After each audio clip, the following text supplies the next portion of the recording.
सत्य के महत्व को समझना जितना कठिन होता है उतना ही सरल भी। अपने शिष्यों को उपदेश देते हुए भगवान बुद्ध ने सत्य के महत्व को समझाने के लिए एक कथा प्रारंभ की। एक बार की बात है, एक ब्राह्मण रात्रि में अपने घर के बाहर बैठा था। तभी एक स्त्री उसके सामने से गुजरी। तब उस ब्राह्मण ने उसे रोककर कहा, आप कौन हैं देवी, और इस घोर रात्रि में आप कहां जा रही हैं? तब उस स्त्री ने बोला, मैं लक्ष्मी हूं और इस नगर को छोड़कर हमेशा हमेशा के लिए बहुत दूर जा रही हूं। तो उस ब्राह्मण ने बोला, ठीक है, जाइए।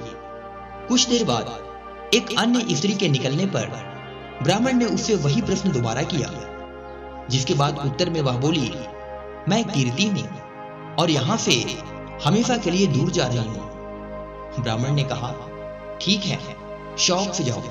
तभी उसने अपनी तरफ एक पुरुष को आते हुए देखा तो उठकर उसके मार्ग में जा पहुंचा और उससे भी वही सवाल पूछा। पुरुष बोला, मैं शक्ति हूं और इस नगर को छोड़कर बहुत दूर जा रहा हूं। यह सुनकर ब्राह्मण चिंतित हो उठा, लपक कर सत्य के चरणों में गिर पड़ा और गिड़गिड़ाकर कहने लगा, नहीं भगवान, आप यहां से ना जाएं। आपके जाने के बाद तो यहां कुछ भी नहीं बचेगा। मैं आपको यहां से नहीं जाने दूंगा, चाहे भले ही मेरे प्राण क्यों न निकल जाए। परोपकारी ब्राह्मण की अनुनय विनय पर सत्य ने वहीं रुकने की स्वीकृति दे दी। कुछ ही क्षणों में लक्ष्मी और कीर्ति को वापस आते देखकर वह मुस्कुराया और बोला, आप दोनों तो चली गई थी, फिर वापस क्यों आ गई? यह सुनकर दोनों बोली, हे ब्राह्मण देव, जहां पर सत्य है वहां से हम नहीं जा सकते, अब हमें यही रहना होगा। भगवान बुद्ध पुनः बोले, श्रेष्ठतम जीवन का आधार सत्य है। सत्य के बल पर ईश्वर है।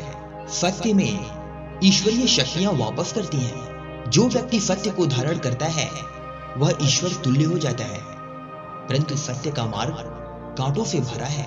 बुद्ध के वचनों को सुनकर शिष्य बड़े प्रसन्न हुए और उनकी बातों को अपने जीवन में उतारने का प्रण किया।